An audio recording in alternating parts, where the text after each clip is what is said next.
All right. I want to give that up to Sarah. That was awesome. Thank you, Sarah. That was fantastic and very timely. Hi, everybody. Good evening.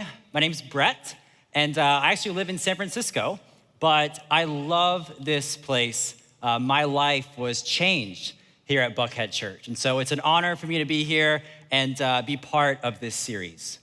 And the rule I want to share with y'all tonight is to dream big, but start small. And there's gonna be 3 parts to the talk. First, I'm gonna give y'all a little background on my personal story, and then I'm gonna talk about how that rule was used to create and build New Story. And then I'm going to encourage you to dream big, but to start small on whatever dream you have this year or this summer. So tonight we are going to use New Story as the example, because that's what I am lucky to do today. But growing up, really starting an organization like New Story was about the last thing that I thought I would do. I was fortunate to be raised by amazing parents. I grew up basically in the church, but the whole Christian thing wasn't really for me. I thought it was boring, narrow-minded, too many rules, judgmental, not adventurous, not ambitious. I would miss out on all the fun and joy in life. And I thought I had like the master trick, because in the grand scheme of things, I knew that like God and faith was probably important. So I was like, I'll just figure it out when I'm like 50 or maybe 70, or ideally just hack the whole thing and figure it out like right before I die. Because I thought living my life for Jesus couldn't possibly be better than living life my way. So throughout high school and college and a little bit of my time here in Buckhead, for the most part, I lived a pretty self-consuming lifestyle. And I was chasing after what I call the 3 Gs. And that's not generosity and gratitude and God. No, it was gold, glory, and girls. Basically the same 3 things that men have been chasing all throughout history, what Solomon calls chasing after the wind. And it turns out when those are your top priorities, it's just unfulfilling. And so here I was in Buckhead in my early 20s. I wasn't depressed, I wasn't rock bottom, I was just confused because I was longing for a bigger purpose and a more meaningful life. And then God used one meeting that really became the catalyst to my new journey. So how this story happened, before New Story, I actually had a for-profit startup, and I was raising venture capital money. And there was a well-known CEO in town, and I really wanted to meet him and get an investment from him, but of course, that's a hard meeting to get. And so I can't publicly recommend this approach, but this is what I did to get the meeting, and then how God really just flipped it upside down and basically changed my life. So this CEO, I knew where he worked and had his meetings, and so I would just so happen to work there at the same time, just so happen to go into the elevator as him at the same time, walk alongside him in the parking lot, and then, we run into each other, and I introduce myself, right? I call it serendipitous stalking, which some of you that are single here tonight know a thing or two about serendipitous stalking. Maybe you even did it here tonight. You know, you have your eye on that person, they go to the coffee bar, you go to the coffee bar, didn't see you there, you know? So that's how I met him. And then I had to email him so many times to get on this calendar, which I call being politely persistent, which can also be a good tactic, the singles. And then we finally met. And at the meeting, you know, I'm like a young, ambitious dude. I'm asking him about leadership. And he tells me about this philosophy called servant leadership. And I'm like, man, come on, what do you mean by that? And he's like, this is how I model my leadership style after Jesus. You know, the kind of leadership style that changed the world. I'm like, that's pretty interesting. And that just kind of reframed what I thought about faith. And I decided that I would at least take a step. And so he said, hey, go to Buckhead Church, just try it out. And so, all by myself, I was like, all right, I still got a bunch of objections. I don't have all my answers, but I'm not gonna let not having it all figured out paralyze me from at least starting small.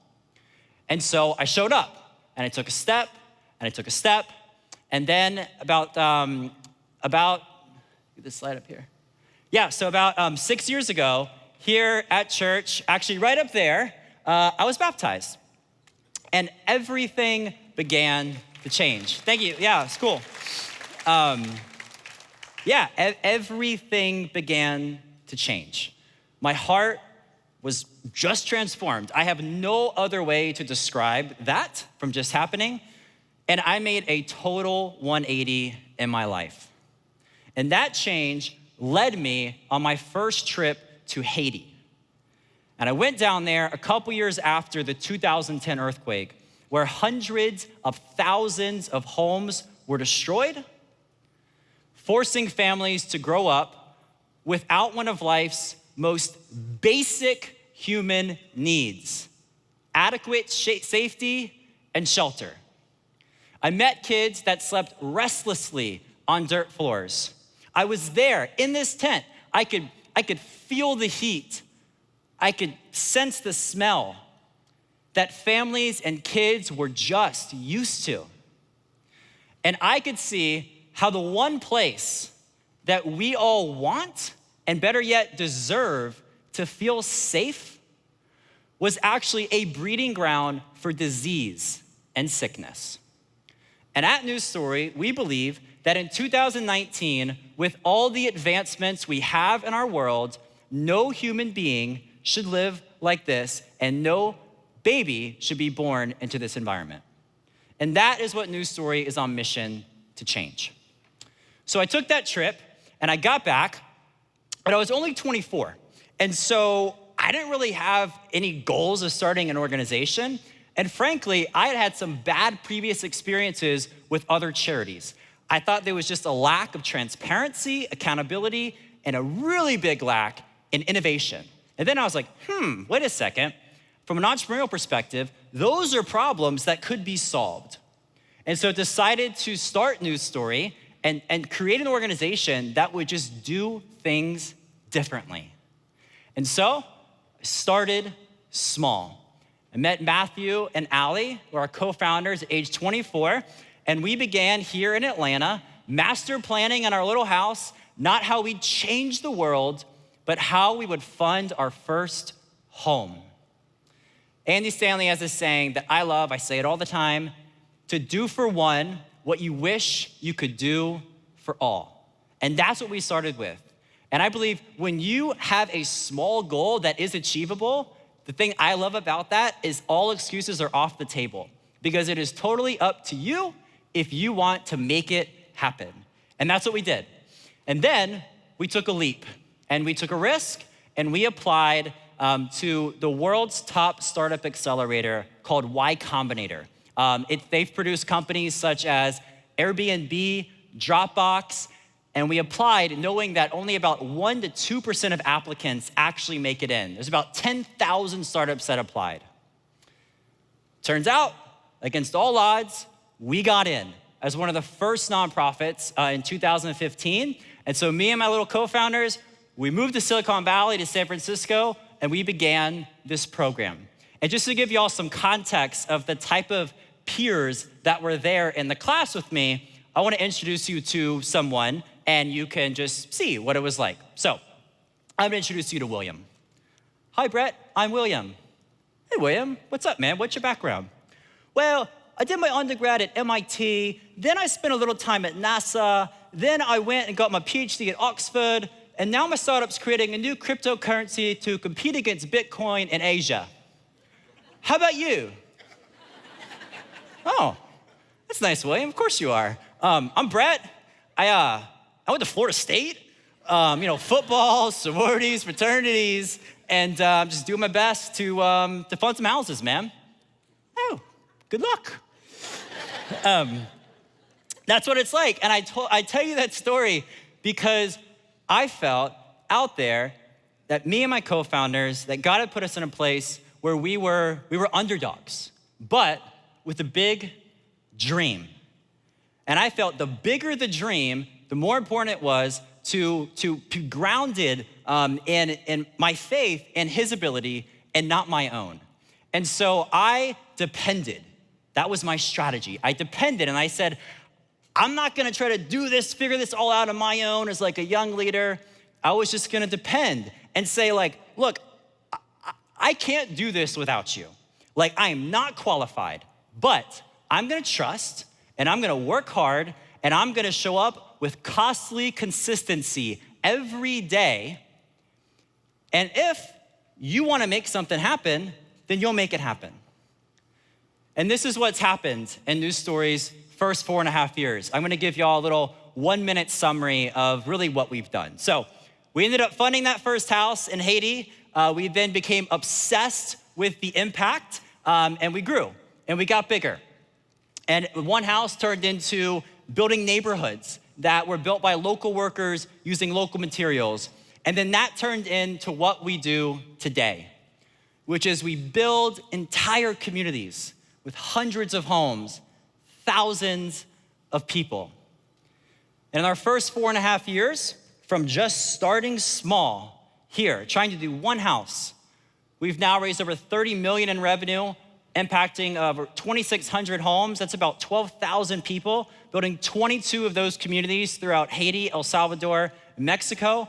We've been very fortunate to be named by Fast Company twice in 2017 and 2019 as one of the top 10 most innovative social impact companies in the world.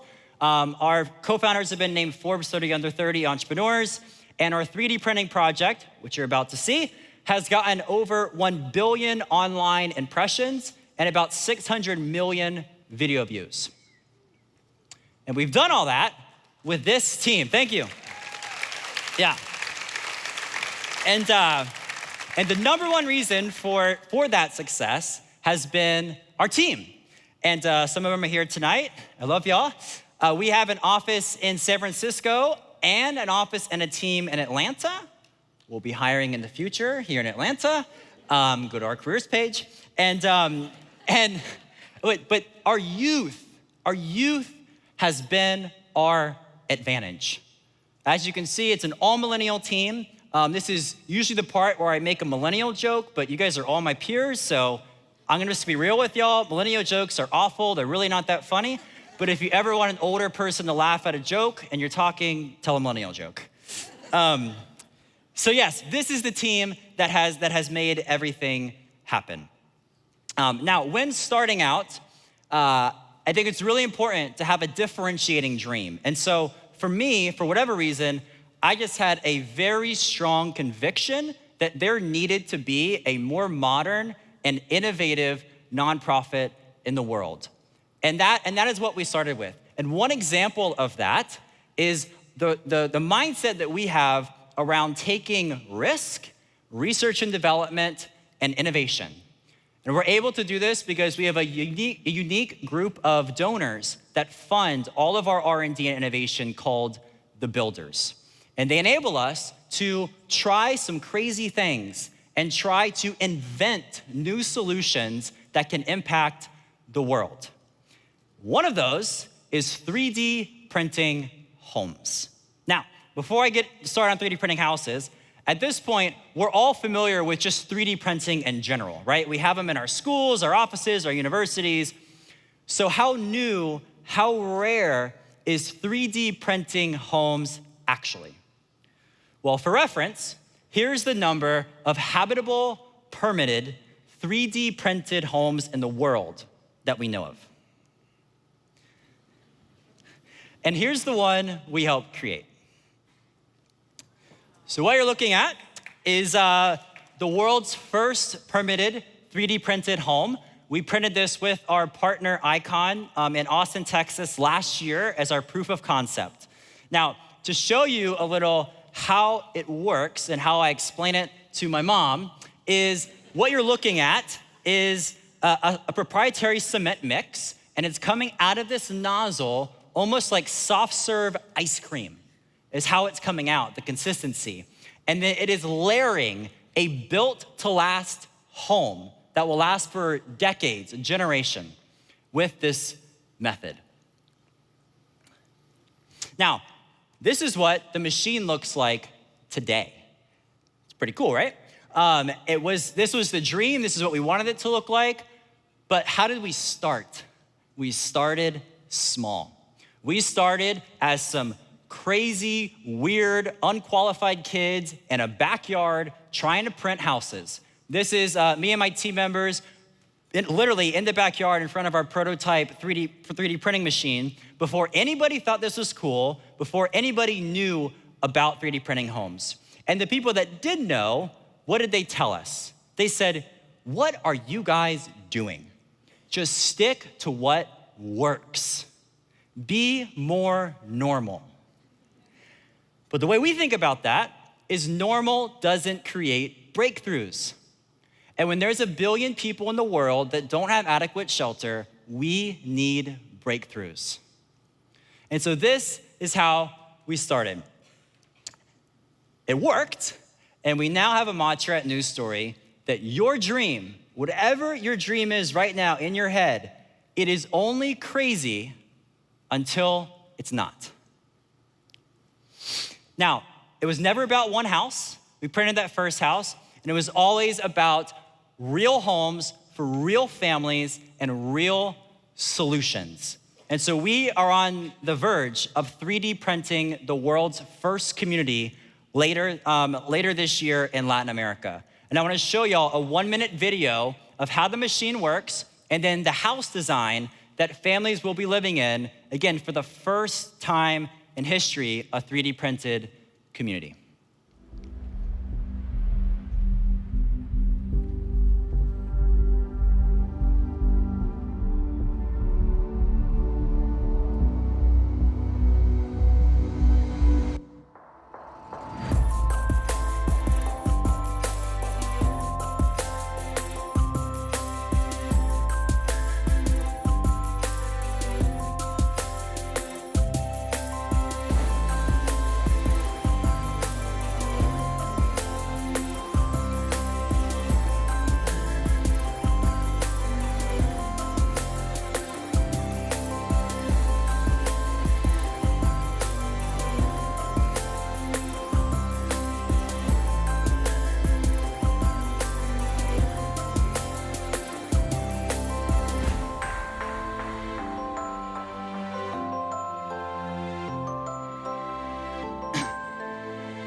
Yeah, so this is not science fiction. This is real.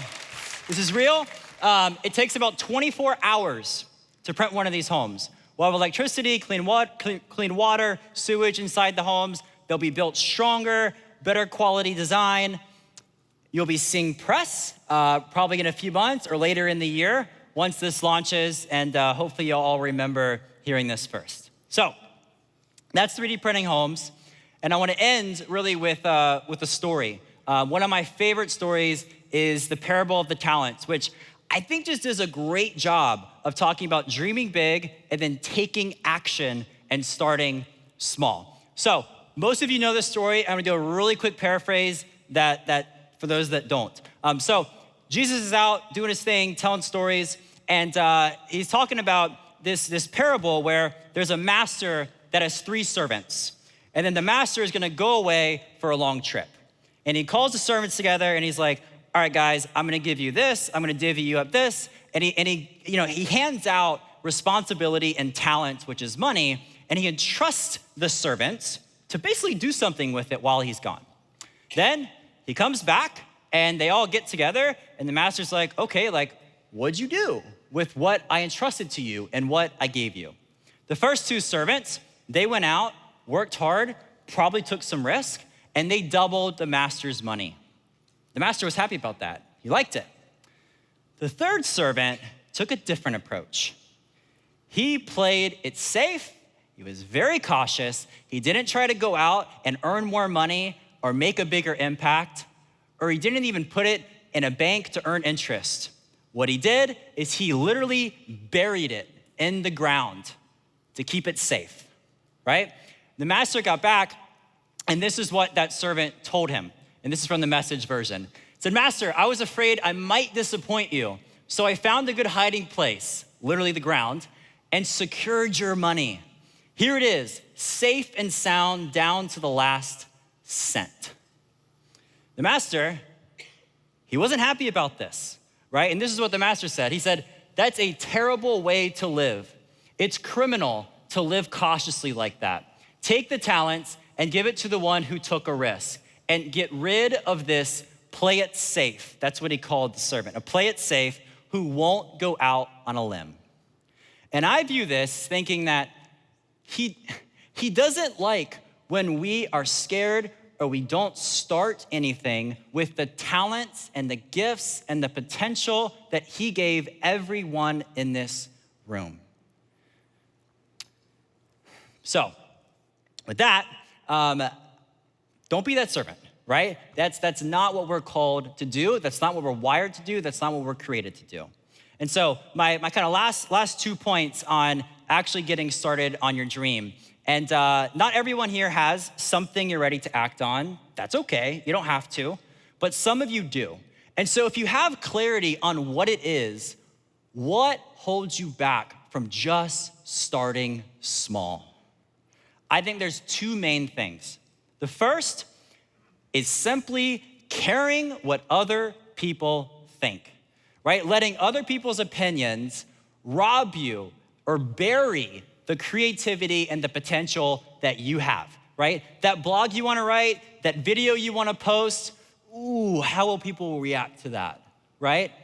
And let me tell you something, if you do it, are people gonna criticize? Are people gonna think it's weird? Of course they are. Some people will. My personal examples, one is from my faith journey. When I became a Christian in my early 20s, half my friends probably thought I'd gone off the deep end. They saw my baptism video, they're like, Brett is weird, what is going on, right? That's one. And then two, I started charity in my mid-20s, leave a lot of money on the table in my 20s, and people are like, that's so weird, why would you do that, blah, blah, blah. Guess what? I don't care. I love the decisions I've made. And I think that if you are gonna do something unique and people are calling it crazy or calling it weird, that's good. That means that you are on to something worthwhile. And deep down, I think that people are jealous of that. They're jealous that you have the courage to actually start something and try something. So that's the first thing that I think hold people back. The second thing is the fear of future hypothetical situations. What that means is, let's say it's a year from now, right? And it's a year, but I'm today, and I'm thinking about all these things that can go wrong a year from now, right? Ooh, what if this, what if that? Oh, I know what I'll do. I'll just bury my dream until later, right? And we have a preoccupation in the present with what could go right or wrong in the future, and that paralyzes us from starting. And I think that is one of the biggest excuses that people make, and I would encourage you to bury that excuse. Don't let that excuse bury the dream that's on your heart. So this summer, or maybe by the end of the year, I encourage you, you can do it. You can start small on whatever is on your heart. You don't have to feel qualified. That's exactly how you should feel, is not qualified. Don't be paralyzed. Set your sights on something that you can achieve and go make it happen. Dream big, start small. Thank you.